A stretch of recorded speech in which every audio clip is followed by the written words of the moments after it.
ආයි බොහෝ වේවා. අපි හැමෝත් එක්කම සම්බන්ධතාවයක් තියෙනවා. එහෙම කිව්වොත් ඔය මොකද කියන්නේ? ඔව්. අපි හැමෝත් එක්කම සම්බන්ධතාවයක් තියෙනවා. අපේ මනුස්සයට කොච්චර සමීපද කියන එක තීරණය කරන්නේ ඒ සම්බන්ධතාවයට දෙන නමින්. පවුලේ පුද්ගලයෙක්, පවුලේ ඥාතියෙක්, නැත්නම් හිත මිත්‍රාදියෙක්, හොඳම යාළුවා, ආදරවන්තය, බිරිඳ, සැමියා, අම්මා තාත්තා අපි දෙන නම අනුව තමයි සම්බන්ධතාවයේ ස්වභාවය අපිට කොච්චර ළඟද කියලා තීරණය කරන්නේ. මේ සම්බන්ධතාවයන් වල තියෙන හොඳ නරක සම්බන්ධයෙන් අපි කතා කරගෙන යනකොට අපි මිනිස්සු එක්කනේ වැඩ කරන්නේ. අපි මිනිස්සුත් එක්ක තමයි මේ ජීවිතේ ජීවත් වෙන්නේ. මිනිස්සු කියන්නේ කණ්ඩායමක් විදිහට වැඩ කරන જાතියක්. එතකොට කිසිම මිනිසෙකුට වෙන වෙලා ජීවත් වෙන්න බෑ. අපිට කොයිම වෙලාවක හරි කාගෙන් හරි උදව්වක් අවශ්‍ය වෙනවා. එතකොට මේ සම්බන්ධතාවයන් අපි හදාගන්නේ මේ ජීවත් වෙන්න. මේ හොඳ නරක ගැන කතා කරගෙන යනකොට මේ සම්බන්ධතාවයන් වල අපිට හිත රිදෙන දේවල් සිද්ධ වෙනවා නම් දිගින් දිගටම අපි ඒකට ප්‍රායෝගික ලෝකයේ වහරෙන් කතා කරනකොට ඒකට ටොක්සික් සම්බන්ධතාවයක් කියලා කියනවා. එන්නේ ඒ ටොක්සික් සම්බන්ධතාවයන් කොහොමද මේ ලෝකේ අපිට මුහුණ දෙන්න වෙන්නේ නැත්නම් මුහුණ දීලා තියන්නේ?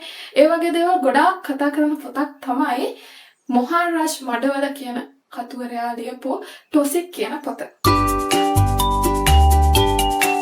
මේ පොතේදී අපිට ගොඩක් වෙලාවට පේන ගන්නවා සම්බන්ධතාවයන් වල තියෙන විෂ සහිත බව කොච්චරක් දුරට අපිට බලපාලා තියෙනවද කියලා. මොහන්රාජ් මඩවල කියන කතුවරයා තමන්ගේ අත්දැකීම් අත්විඳීම් වලින් අපේ අත්දැකීම් අත්විඳීම් එකිනෙකට ගලපන උත්සාහ කිරීමක් මම මේ පොතේදී දකිනවා.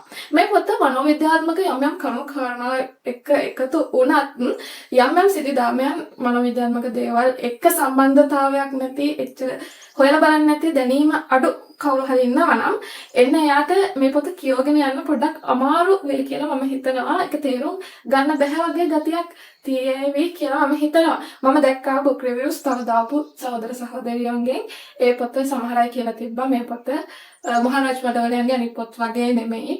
මේ පොත පොඩ්ඩක් බැලෑරුම් ගතියක් පේනවා. මේකේ නොතේරෙන ගතියක් තේරෙනවා කියලා. ඔව්. එහෙම ගතියක් තේරෙනවා. සමහර විටක එහෙම තේරෙන්නේ මේකේ ප්‍රධාන චරිතය වටා අල්ලලා ගෙතුණු සමහර ප්‍රධාන චරිතයේ සිතඟින් එක්ක හිතන දේවල් සහ ප්‍රධාන චරිතයේ හැසිරෙන විදියත් එක්ක යම් නොගැලපීම් තියෙන්න පුළුවන් කියලා අපිට පේන නිසා. සහ යා හිමනෝවෙන් හිතාගන්න දේවල් අපි ඇත්ත කියලා අපේ හිතේ චිත්‍රණය කරගන්න අපි උත්සාහ කරන නිසා වෙන්න ඇති. ඉතින් අපි මේ කතාව කියවගෙන යනකොට අපිට තේරෙනවා මේ කතාව ඇතුලේ වැරදි කරන අය වැරදිකාරයෝ කියන කට්ටිය නැහැ කියලා. ඒකට හේතුව කෙනෙක් අතේ වැරද්දක් වෙනවා නම් කෙනෙක්ගේ මොකක් හරි ආබාධිත තත්වයක් මානසික හෝ වෙන ආබාධිත තත්වයක් තියෙනවා නම් ඒකට ඒ පුද්ගලයා පමණක් වැරදිකාරයා වෙන්නේ නැහැ. ඒ පුද්ගලයා වැරදිකාරයෙක් නොවේ. ඒකට වගකිය යුතු කෙනෙක් නැහැ. සහ හැම දෙයකම හැමෝම වගකිය යුතුයි. මොකක් හරි ප්‍රශ්නයක් සමාජයේ සිද්ධ වෙනවා නම් ඒකට වගකිය යුතු කෙනෙක් ඉන්නවා. ඒ වගේම පෞලේ සම්බන්ධතා කෙනෙක්ගේ හොඳක් වෙනුවෙන් කියලා ඒ කෙනාගේ පවුලේ අය ඒ කෙනාව කන්ට්‍රෝල් කරන්න හදනවා නම් එතනදී ඇතිවන මානසික පීඩාව මොන වගේ එකක්ද? එතකොට සමහර වෙලාවට තමන්ගේ ළඟම කට්ටිය තමන්ව විශ්වාස කරන්නේ නැති වුනහම සමහර කට්ටිය තමන්ගේ කවෙන් පිට කෙනෙක්ව හොඳම යාළුවා කරගන්නවා. එතකොට ඒ කෙනාට වගේම සමාජයටත් විඳින්න වෙන ගිරිහැර පීඩා මොනවද?